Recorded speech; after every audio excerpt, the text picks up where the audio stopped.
Students, colour blindness से related एक activity मौजूद है टेक्स्ट बुक में, उसी को ही डिस्कस करते हैं। लेकिन उससे पहले हमें समझना पड़ेगा कि एक नॉर्मल डोमिनेंट जो जीन है वो जो डोमिनेंट एलील है वो कलर ब्लाइंडनेस की है कैपिटल सी। अगर ये देखें दो फीमेल में दोनों कैपिटल सी हैं तो वो नॉर्मल है, अगर मेल में एक भी है तो वो नॉर्मल है। बेटा वाई पे कोई भी जीन नहीं होती है क्योंकि वाई का साइज़ हाफ होता है एक्स की निस्बत, जिसकी वजह से बहुत सारी जीन्स इस पर नहीं होती, जैसे कि ना नॉर्मल कलर ब्लाइंडनेस की है इस पर और ना ही हीमोफीलिया की है। लेकिन अगर आप रिसेसिव लेते हो स्मॉल सी तो वो किसके लिए हो जाता है, वो कलर ब्लाइंडनेस के लिए है। जैसे कि फीमेल में तब कलर ब्लाइंडनेस होगी जब दोनों ही होमोजाइगस रिसेसिव होंगे, और मेल में अगर एक भी जीन रिसेसिव आ गई है कलर ब्लाइंड की तो वो कलर ब्लाइंड हो जाएगा। बेटा इसका रीज़न क्या है, इसीलिए आप कह सकते हो कि फीमेल में कलर ब्लाइंडनेस और हीमोफीलिया ये रेयर होते हैं, बहुत कम होते हैं, मेल में ये ज़्यादा होते हैं। उसका रीज़न क्या है, फीमेल को दो चाहिए, दोनों ही एलील चाहिए होंगी रिसेसिव, तब जाके वो बनेगी कलर ब्लाइंड।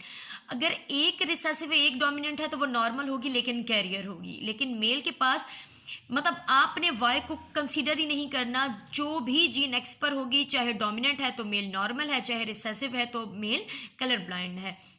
तो आपने यहाँ होमोजाइगस या हेट्रोजाइगस की कंडीशन फीमेल में तो है लेकिन मेल में नहीं है।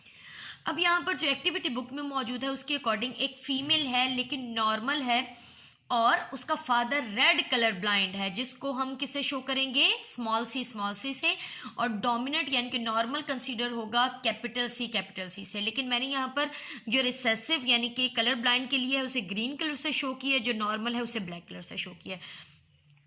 अब ये जो फीमेल है जो वाइफ है वो खुद है नॉर्मल, लेकिन फादर की वजह से वो क्या बन चुकी है, कैरियर बन चुकी है। लेकिन जो उसका हस्बैंड है वो बिल्कुल कलर ब्लाइंड है। यहाँ पर हमें होमोजाइगस वाई को हमने नहीं देखना, एक्स पर क्या है, स्मॉल सी है, इसका मतलब ये है कि मेल रेड कलर ब्लाइंड है। अब अगर हम इसके बनाते हैं गैमीट, तो आपने बेटा गैमीट को हमेशा इनसर्कल करना होता है, बाकी कहीं पर भी आप इनसर्कल शो नहीं करोगे।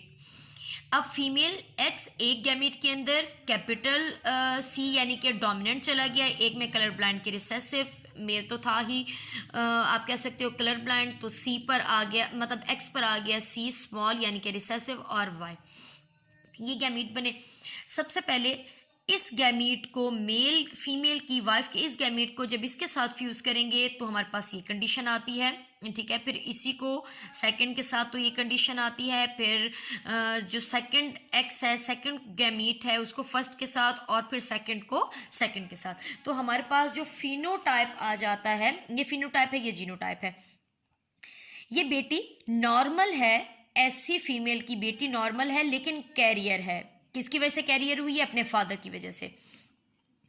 लेकिन बेटा इनका बिल्कुल नॉर्मल है। बेटा क्यों नॉर्मल है बेटा, क्योंकि ये आप कह सकते हो ये नॉर्मल कलर ब्लाइंड की जीन है डोमिनेंट, और ये वाई, तो एक बेटा नॉर्मल। बेटी यहाँ पर अपने ग्रैंड फादर की वजह से यानी कि अपने मदर के फादर की वजह से क्या हो गई है, कलर ब्लाइंड, और अपने भी फादर की वजह से, और बेटा यहाँ पर क्या बन चुका है, ये भी कलर ब्लाइंड। तो अगर हम बात करते हैं फिनोटाइप की तो 50% नॉर्मल है और 50% कलर ब्लाइंड है। लेकिन अगर हम मज़ीद जीनोटाइप देखते हैं तो 25% normal son, 25% normal but carrier daughter, 25% colour blind daughter और 25% कलर ब्लाइंड सन।